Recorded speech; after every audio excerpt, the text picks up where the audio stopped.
Hey, good morning. Happy Hump Day, Hump Day, Hump Day. Happy Wednesday, May 8th, 2019. Rise and shine, if you're not already up, and enjoy some of your favorite morning beverage with me. Let's go. Uh,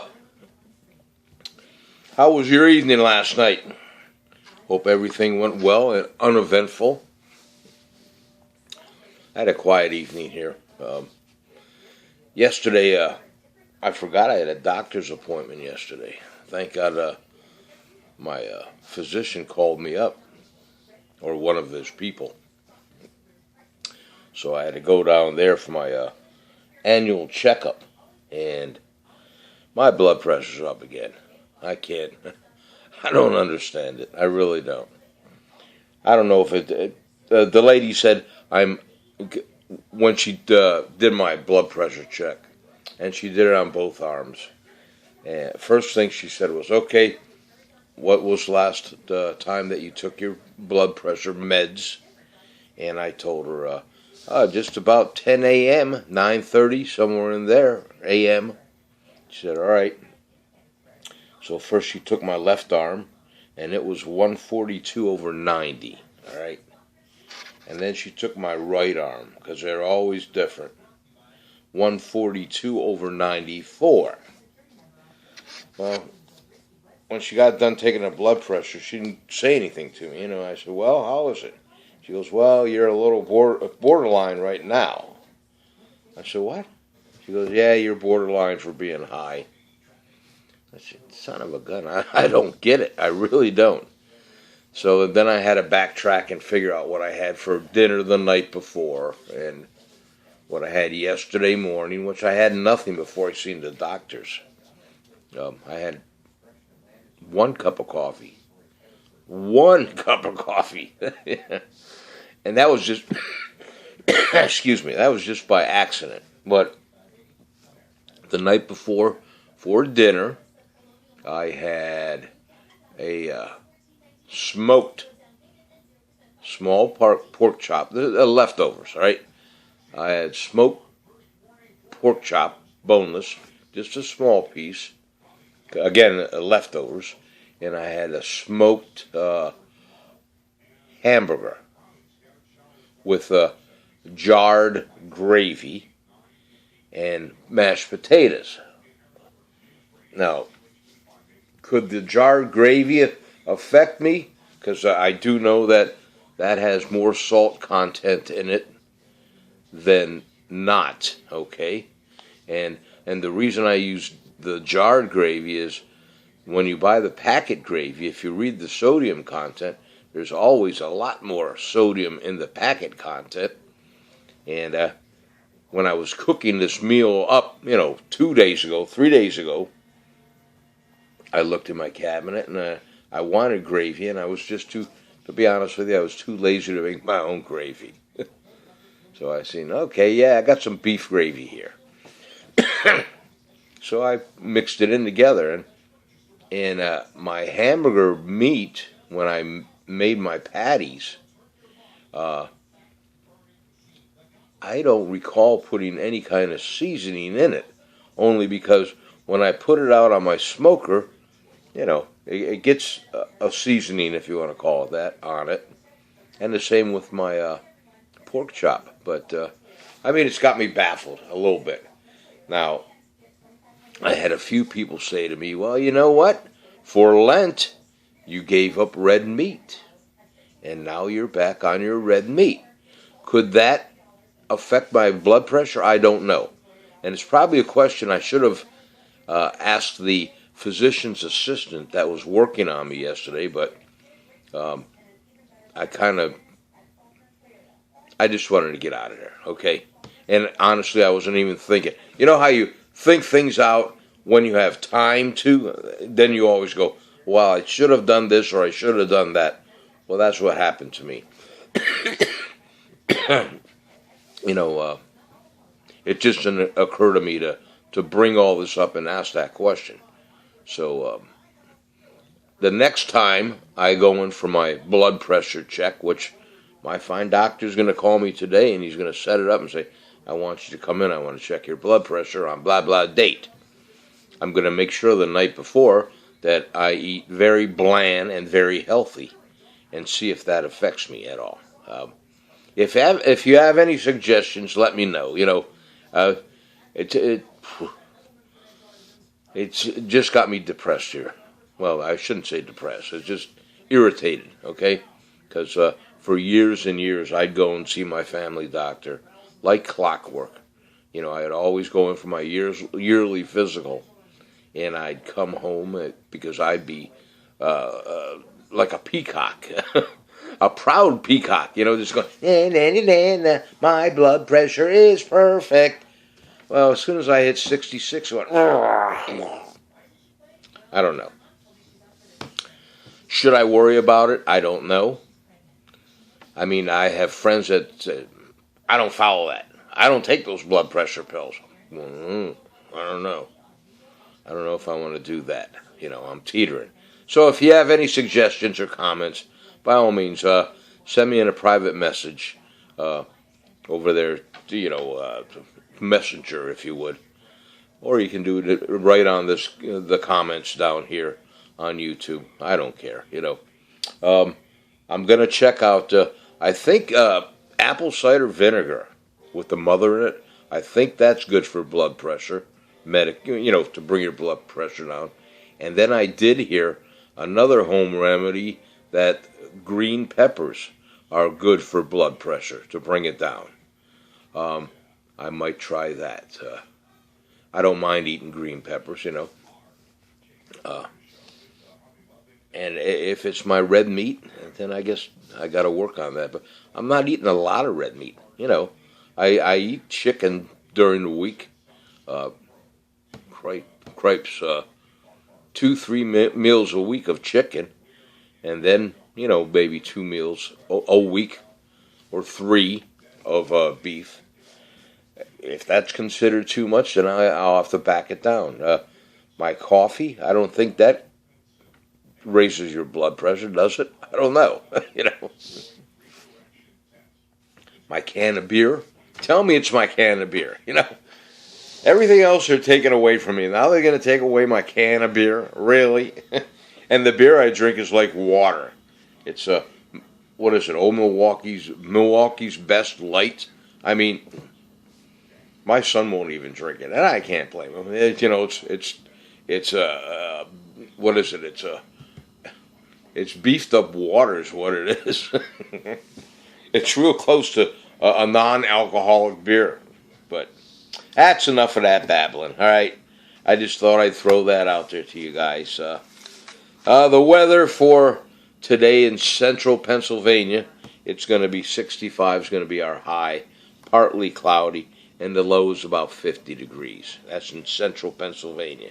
Thursday, the same. Okay, it's going to be partly cloudy, but it's going to be 56 degrees for the high, and the low is going to be about 53. All right. Friday, all right, we're supposed to get some thunderstorms and occasional showers in central Pennsylvania. The high is going to be about 67 degrees, the low's 42, okay? So if you're in our neck of the woods, that's your weather report as of this morning, Wednesday, May 8th, at approximately, 8 o'clock. No, a little bit after 8. It's about 8:15, I'd say, okay, a.m. Birthdays for today. My man, Don Rickles, God bless him. He's 92 years old, right? I like his sense of humor, I really do. Okay, then we have Enrique Iglesias. Is that how you pronounce it? I'm not very good at pronouncing that name. He's 43 today, all right? And that's about there's a couple other birthdays on there, but again, I don't know. Harry S. Truman, it's his birthday today. I know that, okay? So happy birthday to all of them, okay? My dilemma here with my propane fireplace, my additional heat source in the winter, okay? I got my oil furnace downstairs now since I got rid of my coal stove. Excuse me. I put in my oil furnace, and I'm very happy with it. It was taking a toll on my old body going up and down the stairs and shoveling coal in and shoveling ash out. So I opted to get the oil furnace installed, and best move I've made so far. One of the best. All right. But anyway, my propane fireplace that I have here in the living room, and it's just a small one, but I had it put in. Oh shoot, probably 10, maybe 12 years ago. I bought this unit. I want to say it was either Lowe's or Home Depot. I bought it, and I brought it home here, and I had our local propane company come down here and install the tubing and all that, and they put it up real nice for me. And it's a corner fireplace, a corner unit, okay?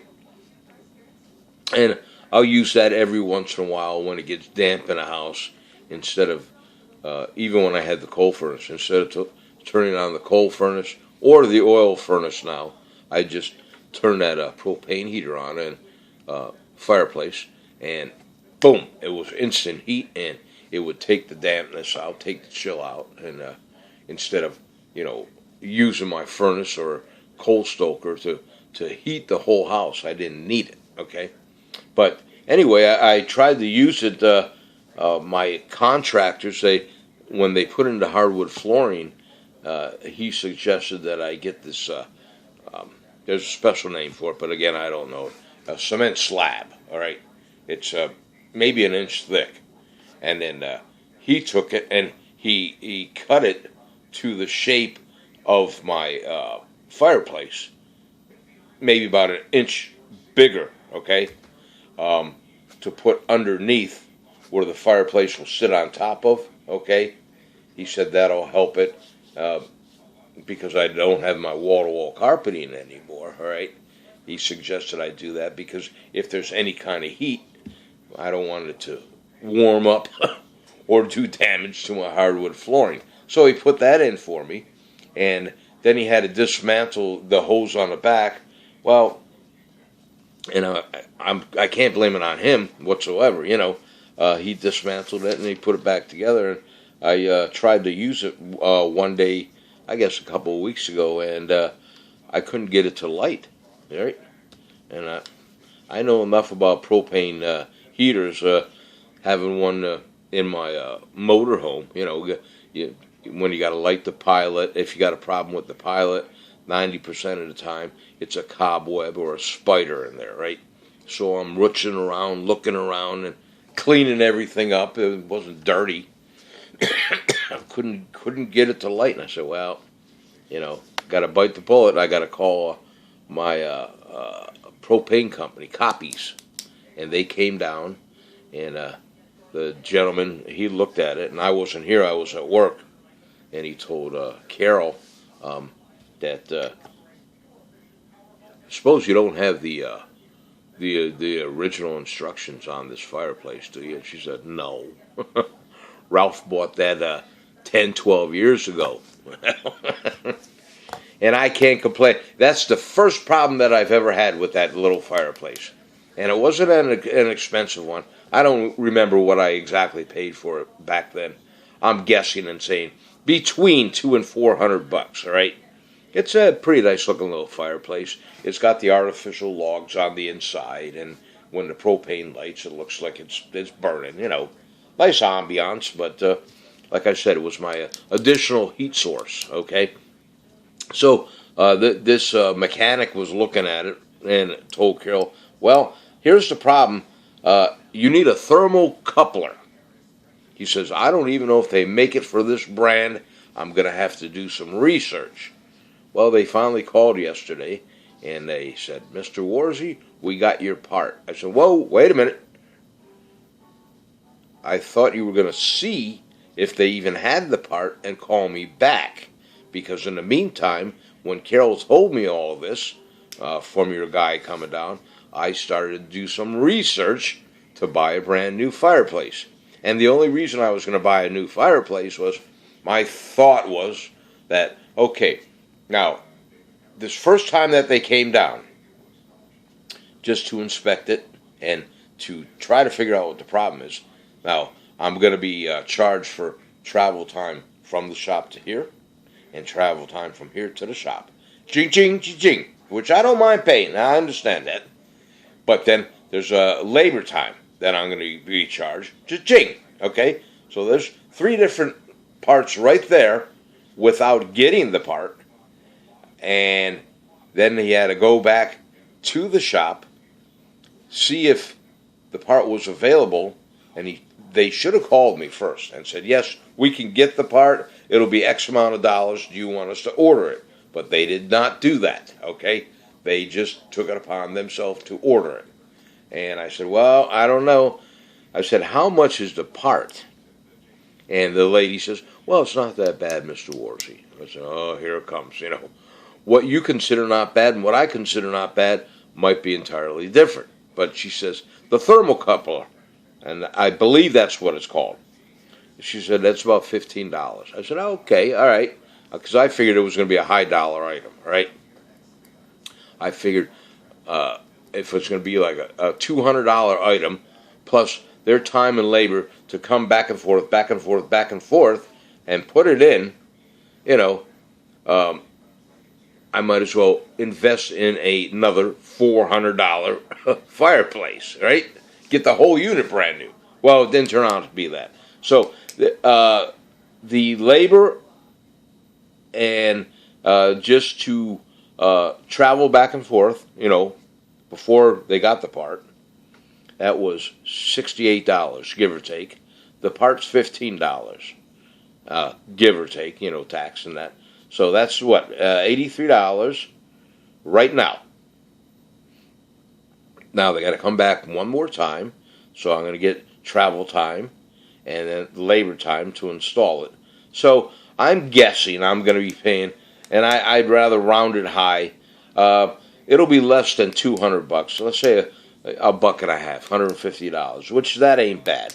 But if it would have been a lot more than that, I would have been better off just because everybody's making it now where whatever you buy is a throwaway product. You're better off throwing the damn thing away. Bad way to say it, but throw the thing away and get a new one, So, but that's what I'm doing right now, okay? So, any suggestions on that, let me know, okay? And we're at just about, we are at 18 minutes of my babbling, and I didn't even have my second slurp of coffee here.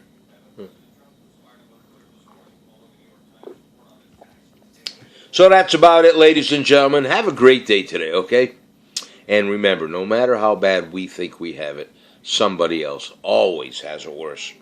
And if you have any suggestions for bringing my blood pressure down, I would certainly appreciate it. Although I'll go through my family doctor and do what he or she says that I need to do, okay? Have a great day today. Love your family, your kids, your neighbors, your co-workers, because we are not guaranteed tomorrow. Do not forget that, okay? I'll talk to all of you later on. God bless you. I do love you. And if this is the first time you're seeing my good morning video, I try to do these religiously so you can ease into your day just having your cup of coffee and listen to this old man, Ralph Warzy, just babble, okay? That's what it's all about.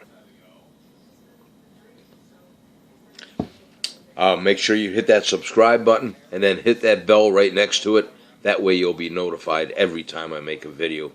I try to make them consistently, like I said, Monday to Friday. Sometimes there's a hiccup in there and I can't do it, but I've been pretty consistent for the last couple years anyway, okay? And if you want to review all my videos from the past, by all means have at it, all right? Again, today's May the 8th. 2019, and it's hump day, all right? God bless you. I love you. Share this video with your friends and family, all right? Leave your comments below or send me a comment on Messenger. I'll talk to all of you later on. Keep on smiling one more time. Let's do this. Cheers and Nostrovia. L'chaim. God bless you. All right, here we go. On 3. I'm going to punch out. Smile today. Keep on smiling. 1, 2. Smile now. Here we go. 3.